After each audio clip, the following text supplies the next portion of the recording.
আন্তর্জাতিক নারী নির্যাতন প্রতিরোধ পক্ষ উদযাপন উপলক্ষে রাজধানীর ওসমানী স্মৃতি মিলনায়তনে যৌথভাবে এই নারী সমাবেশের আয়োজন করে সমাজ কল্যাণ এবং মহিলা ও শিশু বিষয়ক মন্ত্রণালয়।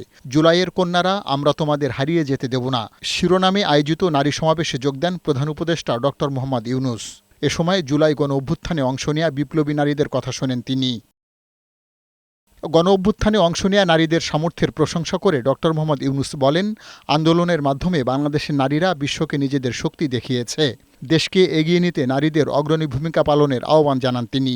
স্কুলের মেয়ে, কলেজের মেয়ে, বিশ্ববিদ্যালয়ের মেয়ে, চাকরিজীবী মেয়ে, যে যেখান থেকে বেরোছে, পরিবারের মেয়ে, সবাই এসে এটাতে যোগ দিয়েছে এবং সমানভাবে এগিয়ে এসছে। এটা বাংলাদেশকে একেবারে পরিবর্তন করে দিয়েছে। এটা বাংলাদেশ, ওই আগের বাংলাদেশ, 5ই আগস্টের আগের বাংলাদেশ এটা আর নাই। এটা একটা নতুন বাংলাদেশ, যেটা তোমরা বারে বারে বলছো, মানুষ শুনছে কিনা জানি না, কিন্তু এইটাই হলো বাস্তব। এই নতুন বাংলাদেশ আমরা গড়বই, এটা হলো আমাদের শপথ।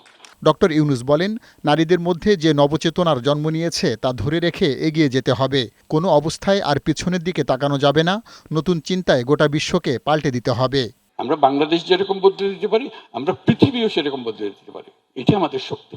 তোমাদের দেখে সব দেশের মেয়েরা তোমাদের সঙ্গে আসবে, আরে এরা তো পারতেছে, আমরা তাদের সঙ্গে থাকে আসবে। তোমরা এটা রাস্তা দেখিয়ে দিলে। লক্ষ্য স্থির করে কাঙ্ক্ষিত গন্তব্যে পৌঁছাতে নারীদের প্রতি পরামর্শ দেন প্রধান উপদেষ্টা ডক্টর মোহাম্মদ ইউনূস। পার্থ রহমান, বৈশাখী সংবাদ, ঢাকা।